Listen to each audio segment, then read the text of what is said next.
बच्चों, आपका स्वागत है अपने प्यारे से YouTube channel real education class 10th में। मैं आशा करता हूं दोस्तों आप सभी अच्छे होंगे और अपना पढ़ाई अच्छे से कर रहे होंगे। प्यारे बच्चों, आज हम आपके लिए लाए हैं जो आपका 26 तारीख का त्रिमासिक का संस्कृत का पेपर होगा, उसका सबका सब ऑब्जेक्टिव क्वेश्चन ला दिया। 100% यही का यही क्वेश्चन आएगा। ठीक है ना प्यारे साथियों, 100% गारंटी है कि ये जो मैं बता रहा हूँ यही का यही प्रश्न आपके बोर्ड एग्जाम में एकदम है कि छपेगा ही छपेगा, आपके पेपर में छपेगा। तो आप सभी इसको याद करते चलिए। ठीक है ना, इसमें 30 ऑब्जेक्टिव क्वेश्चन बता रहे हैं, यही आएगा और आप याद करते चलिए। इसका आंसर भी हम बता दे रहे हैं, अगर आप लिखना चाहते हैं तो लिख लीजिए या फिर मैं इसका पीडीएफ नोट्स आपको भेज दूंगा। तो आइए प्यारे बच्चों, बिना देर के इस क्लास को शुरू करते हैं। उससे पहले अगर आप हमारे चैनल पर नए हैं तो चैनल को सब्सक्राइब कर दीजिएगा, जिससे कि आने वाली वीडियो का नोटिफिकेशन सबसे पहले आप तक पहुंचेगा। प्यारे साथियों, देखिए हम कल के वीडियो में इसका हिंदी का करा चुके हैं। जो आपको 26 तारीख का हिंदी का पेपर दीजिएगा ना, फर्स्ट पाली में हिंदी वाला पेपर का करा चुके हैं कि कौन कौन सा क्वेश्चन आएगा। तो लिंक डिस्क्रिप्शन में जाके देख लीजिएगा। और सेकेंड पाली में 26 तारीख को सेकेंड पाली में किस चीज़ का होता, तो संस्कृत का होगा। ठीक है ना प्यारे साथियों, संस्कृत का जो आज इस वीडियो में हम लोग कराएंगे। तो आइए प्यारे बच्चों, बिना देर के इस क्लास को हम लोग शुरू करते हैं। देखिए आपका प्रश्न संख्या 1 क्या कर रहा है, संस्कृत का प्रश्न संख्या 1 कर रहा है, उपनिषद किस शास्त्र में सिद्धांतों को प्रकट करता है। जो उपनिषद होता है कौन से सिद्धांतों में, किस शास्त्रों के सिद्धांतों में प्रकट करता है। तो याद रखिएगा कौन सा, दर्शन शास्त्र। कौन सा, दर्शन शास्त्र। ऑप्शन ए याद रखिएगा, सही जवाब हो जाएगा। अगला प्रश्न है आपका कि सत्य सत्य जयंती किस उपनिषद में है। जो सत्य जयंती है वो कौन से उपनिषद में है। तो मुंडकोपनिषद में। कौन सा, मुंडकोपनिषद क्या है, उपनिषद में क्या है, सत्य जयंती। ऑप्शन नंबर ए आपका करेक्ट आंसर हो जाएगा। अगला प्रश्न है, किसकी गुफा में आत्मा निहित रहती है। मतलब किसकी गुफा में आत्मा रहती है, उसी में आस करती है। ठीक है ना, तो आपका ऑप्शन है पर्वतीय गुफा में, कृत्रिम गुफा में, जीवों के शरीर रूपी में, या फिर किसी में भी नहीं। तो किसकी गुफा में आत्मा निहित रहती है, तो याद रखिएगा जीवों के शरीर रूपी गुफा में। जो जीवों का शरीर रूपी गुफा होता है ना, उसी में क्या रहता है, आत्मा निहित रहता है। तो ऑप्शन नंबर सी आपका सही जवाब हो जाएगा। अगला प्रश्न है 4 नंबर, कौमुदी महोत्सव कब मनाया जाता है। कौमुदी महोत्सव कब मनाया जाता है, तो याद रखिएगा शरद ऋतु में। क्या, शरद ऋतु में। किसमें प्यारे साथियों, तो शरद ऋतु में। ऑप्शन नंबर डी आपका सही जवाब हो जाएगा। अगला प्रश्न है 5 नंबर, सिखों के 10वें गुरु गोबिंद सिंह का जन्म कहाँ हुआ था। जो सिखों के 10वें गुरु कौन है, तो याद रखिएगा एक तो सिखों के 10वें गुरु गोबिंद सिंह जी हैं, जिनका जन्म पूछा गया है। तो इनका जन्म कहाँ पे हुआ था, तो याद रखिए अपने बिहार में ही, पटना में हुआ था। कहाँ पे, बिहार यानी कि पटना में हुआ था। बिहार के पटना जिला में हुआ था। तो ऑप्शन नंबर ए आपका सही जवाब हो जाएगा। अगला प्रश्न है 6 नंबर, एशिया महादेश का सबसे लंबा पुल किस नदी पर बना है। जो एशिया महादेश है उसका सबसे लंबा पुल जो है वो कौन से नदी पर बना हुआ है, तो याद रखिएगा गंगा नदी पर। किस पे, गंगा नदी पर एशिया का सबसे बड़ा पुल बना हुआ है। तो याद ऑप्शन नंबर बी आपका क्या हो जाएगा, सही जवाब हो जाएगा। अगला प्रश्न है 7 नंबर, मुद्राक्ष ग्रंथ में किस शहर की प्राचीनता का संकेत है। मुद्राक्ष मुद्राक्ष जो ग्रंथ है उसमें कौन से शहर के प्राचीनता का संकेत है, तो याद रखिएगा कौन सा, पाटलिपुत्र। कौन सा, पाटलिपुत्र शहर की प्राचीनता का क्या है, संकेत है। ऑप्शन नंबर सी आपका सही जवाब हो जाएगा। प्यारे साथियों, अगर आप इसका पीडीएफ नोट्स लेना चाहते हैं, अगर आप इसका पीडीएफ नोट्स लेना चाहते हैं तो आप शुरू से लेकर अंत तक बने रहिएगा। मैं इस वीडियो के लास्ट में बताऊंगा कि आपको इसका पीडीएफ नोट्स कैसे मिलेगा। ठीक है ना प्यारे साथियों, तो आप लास्ट तक बने रहिएगा। अगर चैनल पर नए हैं तो चैनल को सब्सक्राइब कर दीजिएगा। देखिए 8 नंबर प्रश्न है कि अपनी राय काव्य मीमांसा में पाटलिपुत्र की प्राचीन सरस्वती परंपरा उल्लेख किसने किया। किसने किया था, उल्लेख किसने किया, तो याद रखिएगा किसने किया था प्यारे साथियों, तो याद रखिएगा राजशेखर ने। कौन, राजशेखर। ऑप्शन नंबर डी आपका क्या हो जाएगा, सही जवाब हो जाएगा। ऑप्शन नंबर डी राजशेखर हो जाएगा। अगला प्रश्न है 9 नंबर कि शिव प्लस उपासक की संधि क्या हो जाएगी। शिव प्लस क्या है, शिव प्लस उपासक की संधि। अगर शिव को और उपासक को हम लोग जोड़ेंगे तो हमें क्या प्राप्त होगा, तो क्या प्राप्त होगा, शिवोपासक। क्या प्राप्त होगा प्यारे बच्चों, शिवोपासक। ऑप्शन नंबर जो ए दिया है वो आपका सही जवाब हो जाएगा, शिवोपासक। अगला प्रश्न है 10 नंबर, महानगरम में कौन सा समास है। महानगरम में कौन सा समास है, तो याद रखिएगा महानगरम यानी कि कर्मधारय। क्या हो जाएगा, कर्मधारय।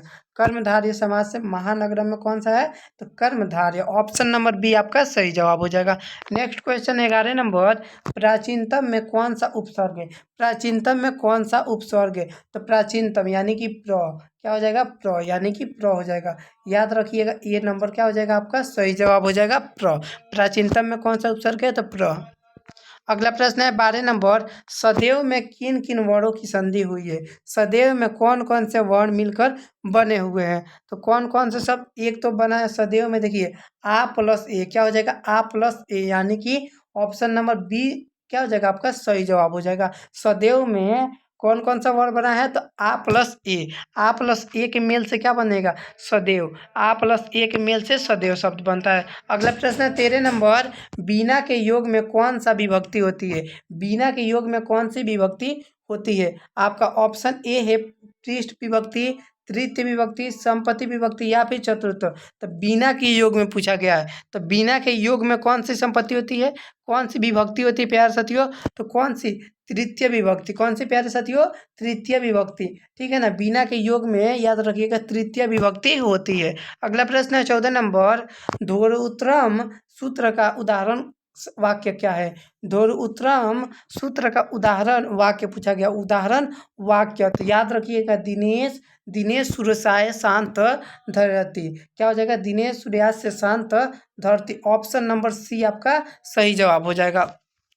अगला प्रश्न है 15 नंबर की मुनि शब्द में तृतीय बहुवचन का रूप है। जो मुनि शब्द है उसमें तृतीय बहुवचन का रूप कौन सा हो जाएगा? तो मुनि शब्द में तृतीय बहुवचन का रूप पूछा गया है, तो याद रखिएगा कौन सा हो जाएगा प्यारे साथियों? तो ये हो जाएगा मुनि भी। क्या हो जाएगा? मुनि भी। ऑप्शन नंबर डी आपका सही जवाब हो जाएगा, मुनि भी। अगला प्रश्न है 16 नंबर, पीतबी पीबत्ती किस धातु का रूप है? पीबत्ती कौन से धातु का रूप है? पीबत्ती तो याद रखिएगा पीबत्ती कौन सा धातु का है? तो पा धातु का। कौन सा प्यारे बच्चों? पा। ठीक है ना, ऑप्शन नंबर ए क्या हो जाएगा? सही जवाब हो जाएगा आपका। अगला प्रश्न है 17 नंबर, साधो किस विभक्ति का रूप है? अब पूछा गया है साधो। देखिए विभक्ति से क्वेश्चन 2-3 वो आता रहता है, ठीक है ना। तो साधो किस विभक्ति का रूप है? तो संपत्ति। क्या हो जाएगा? सप्तमी। सप्तमी यानी कि सातवां, सातवां विभक्ति का रूप है। अगला प्रश्न है 8 नंबर, इस धातु के लट लकार का रूप कौन सा होता है? कौन सा है? इस धातु के जो इस शब्द है उसका लट लकार का रूप कौन सा है? लट लकार लिट लकार ऐसे होता है ना, तो लट लकार का रूप पूछा गया है, तो अस्थि हो जाएगा। क्या हो जाएगा प्यारे साथियों? अस्थि। याद रखिएगा, डी नंबर याद रखिएगा आपका सही जवाब हो जाएगा। अगला प्रश्न है 19 नंबर, न वनिता में कौन सा स्त्री प्रत्यय है? वनिता में, वनिता में कौन सा प्रत्यय? प्रत्यय पूछा गया, और प्रत्यय में कौन? तो स्त्री प्रत्यय। कौन सा प्रत्यय? वनिता में स्त्री प्रत्यय के बाद पूछा गया है, तो स्त्री प्रत्यय कौन हो जाएगा? टाप हो जाएगा। क्या हो जाएगा प्यारे बच्चों? टाप स्त्री प्रत्यय हो जाएगा। वनिता में कौन सा? तो टाप स्त्री प्रत्यय हो जाएगा। अगला प्रश्न है आपका 20 नंबर, हन प्लस कथवा से कौन सा शब्द बनेगा? हन प्लस कथवा से कौन सा शब्द बनेगा? तो हन प्लस कथवा से कौन सा शब्द बनेगा? हनवतम। क्या बनेगा? हनवतम बनेगा। क्या बनेगा प्यारे बच्चों? तो हनवतम बनेगा। ठीक है ना, हनवतम याद रखिएगा। 20 का राइट आंसर क्या हो जाएगा? D number. क्या हो जाएगा? D number. 20 का राइट आंसर क्या हो जाएगा? डी याद रखिएगा, सही जवाब हनवतम बनेगा। अगला प्रश्न है आपका 21 नंबर, मूल ठक से कौन सा शब्द बनेगा? मूल प्लस ठक से कौन सा शब्द बनेगा? तो मूल प्लस ठक से मौलिक बनता है। क्या बनता है प्यारे बच्चों? मौलिक शब्द बनता है, मूल प्लस ठक यानी कि मौलिक। अगला प्रश्न है 22 नंबर, लोट लकार उत्तम पुरुष का एक बहुवचन का रूप कौन सा है? लोट लकार के एक उत्तम बहुवचन का रूप कौन सा है? तो कौन सा रूप है? तो इसमें हो जाएगा अतपथ। अतपथ। क्या हो जाएगा प्यारे बच्चों? अतपथ हो जाएगा। ऑप्शन नंबर डी आपका सही जवाब हो जाएगा। अगला प्रश्न है 23 नंबर, प्रीतम इस पद में प्राकृतिक प्रत्यय क्या होगा? प्रीतम इस पद में प्राकृतिक का प्रत्यय पूछेगा। प्राकृतिक प्रत्यय कौन सा हो जाएगा? तो प्राकृतिक प्रत्यय क्या हो जाएगा? प्रीतम का पा प्लस कत। पा प्लस कत यानी कि प्रीतम का प्राकृतिक प्रत्यय हो जाएगा। ऑप्शन नंबर 23 का राइट आंसर क्या हो जाएगा? D number. 23 का डी नंबर याद रखिएगा, सही जवाब हो जाएगा। अगला प्रश्न है 24 नंबर, किस शब्द में दा प्रत्यय है? कौन से शब्द में दा क्या है? प्रत्यय है। तो किस शब्द में दा प्रत्यय है? तो एकदा। एकदा में क्या, देखिए यहाँ पे दा दिख रहा है। एकता में देखिए एक प्लस दा, एक प्लस दा, एक प्लस दा, तो प्रत्यय का मतलब क्या होता है प्यारे साथियों? लास्ट वाला प्रत्यय का जो किसी शब्द के बाद में आके जुड़ जाता है और कुछ दूसरा शब्द बना देता है। तो एक में दा जुट गया यानी कि एकदा हो जाएगा, ठीक है ना। ऑप्शन नंबर सी आपका सही जवाब हो जाएगा। अगला प्रश्न है 25 नंबर, धर्मात्मनम की संधि विच्छेद क्या होगी? धर्म रतन का संधि विच्छेद क्या हो जाएगा? तो धर्म रतन का क्या हो जाएगा? धर्म प्लस अंतरम क्या हो जाएगा? धर्म प्लस अंतरम यानी कि ऑप्शन नंबर ए आपका सही जवाब हो जाएगा। ये नंबर याद रखिएगा, 25 का कौन सा हो जाएगा? तो ऑप्शन नंबर ए याद रखिएगा, सही जवाब हो जाएगा। अगला प्रश्न है 26 नंबर, किस पद में अव्ययीभाव समास है? कौन से पद में अव्ययीभाव समास है? तो किस पद में अव्ययीभाव समास है? तो याद रखिएगा यथाशक्ति। कौन से? यथाशक्ति में क्या अव्ययीभाव समास है? यथाशक्ति में अव्ययीभाव समास है। अगला प्रश्न है आपका 27 नंबर, आलसियों को प्रतिदिन इच्छा भोजन कौन दिलवाता था? आलसियों को जो प्रतिदिन भोजन किसके द्वारा मिलता था? तो हम लोग पढ़े थे ना, वीरेश्वर के द्वारा। किसके द्वारा प्यारे साथियों? हम लोग ये भी पढ़े भी थे कि वीरेश्वर के द्वारा क्या होता था? आलसियों को प्रतिदिन भोजन दिया जाता था, उनके द्वारा खिलाया जाता था। नेक्स्ट क्वेश्चन है 28 नंबर आपका, कि तर्कयते यद्यपि ग्रहे अग्र अस्थि अल्स कथा पाठ में किसकी उक्ति है? ये किसकी उक्ति है? ऑप्शन ए है पहले आलसी की, दूसरे आलसी, तीसरी या फिर चौथे। ये किसका कथन है मतलब पूछा गया? कौन सा आलसी इसका ये कथन दिया गया था? तो ये जो था दूसरा आलसी। कौन था? दूसरा नंबर जो आलसी था ना, वही इसका कथन दिया था। ऑप्शन नंबर सी आपका सही जवाब हो जाएगा। अगला प्रश्न है 29 नंबर, स्त्रियों का रक्षक कौन कहलाता है? स्त्रियों का रक्षक कौन कहलाता है? तो स्त्री का रक्षक कौन कहलाता है प्यारे साथियों? तो पति। कौन कहलाते हैं? पति। पति देवता का रूप होते हैं, तो यानी कि स्त्री का रक्षक कौन हो जाएंगे? पति हो जाएंगे। ऑप्शन नंबर ए आपका सही जवाब हो जाएगा। अगला प्रश्न है 30 नंबर। 30 नंबर देखिएगा, 30 नंबर प्रश्न कर रहा है, याज्ञवल्क्य ने आत्मतत्व की शिक्षा किसको दी थी? ये जो थे याज्ञवल्क्य ने आत्महत्या की शिक्षा किसे दी थी? आत्महत्या की शिक्षा किसे दी थी? तो याद रखिए किसे? मैत्री को। किसको प्यारे बच्चों को? मैत्री को। ये क्या किए थे? याज्ञवल्क्य ने मैत्री को क्या किए थे?